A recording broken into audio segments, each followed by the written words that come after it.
3, 2.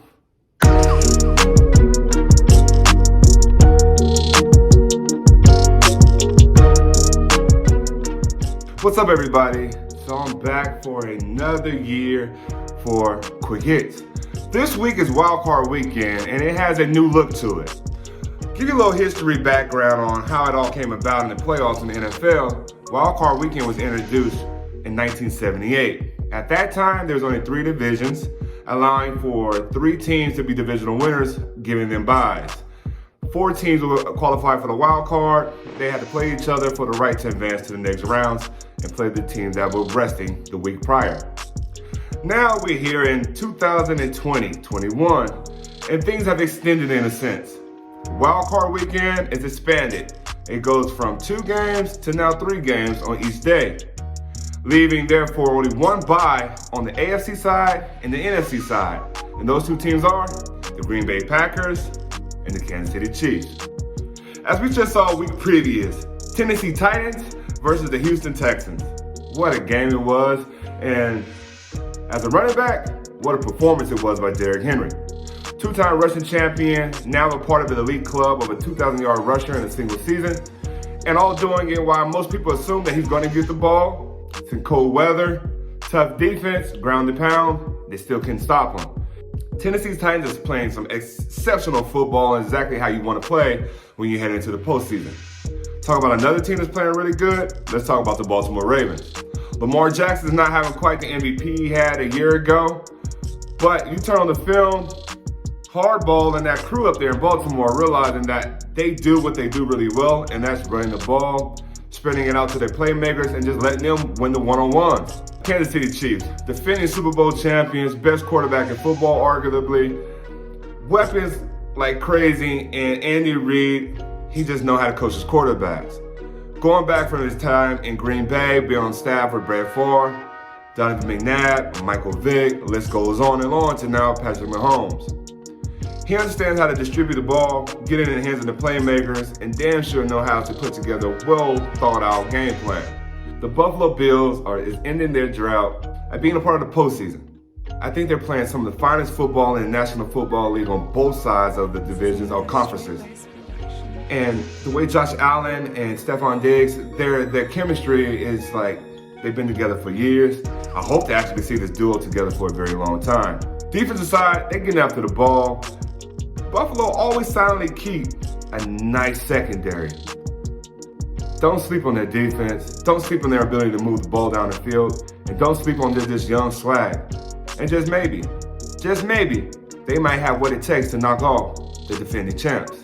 I'm very intrigued by this weekend's matchup on the AFC side, particularly in the Pittsburgh Steelers-Cleveland Brown game. Pittsburgh Steelers started off hot.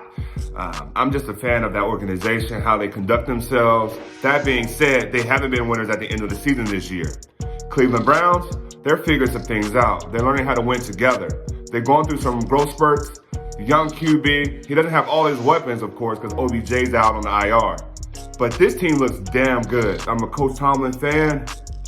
Cleveland Browns, something about a die-hard fan base I have a soft spot for. Moving to the NFC side of football, where I'm more comfortable at, and a conference that I spent most of my career in.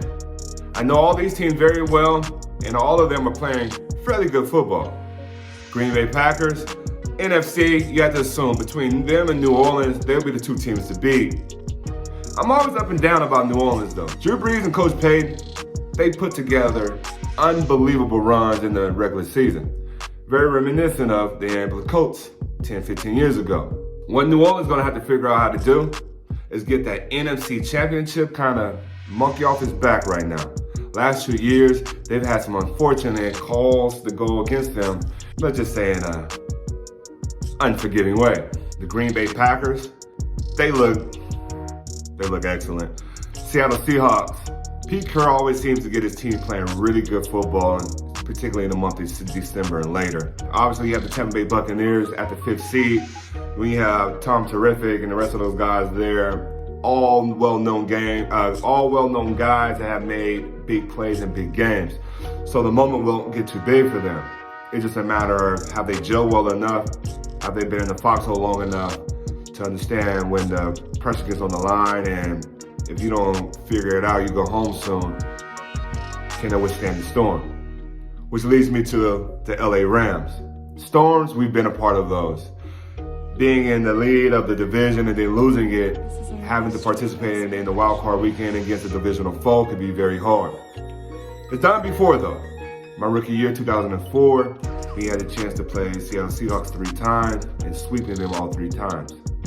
But that last game in the playoffs, we had to travel up to Seattle. It was tough. Both teams knew each other very well, and I'll be lying to tell you to say that the game was even faster. It was faster. That's because guys understand the assignments of the game, they understand what's on the line, and many guys haven't had a chance to host that Lombardi Trophy up. All the hard work we put in year after year, maybe you started from youth league or just the off-season overcoming a surgery you had. The sacrifice and the sweat equity, it gets you through the season.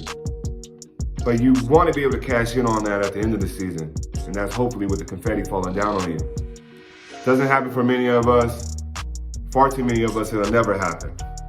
But when you have these opportunities, when the NFL gives you an extra chance to have more participants in a 1-week do or die kind of scenario, it hits harder, decisions are made faster.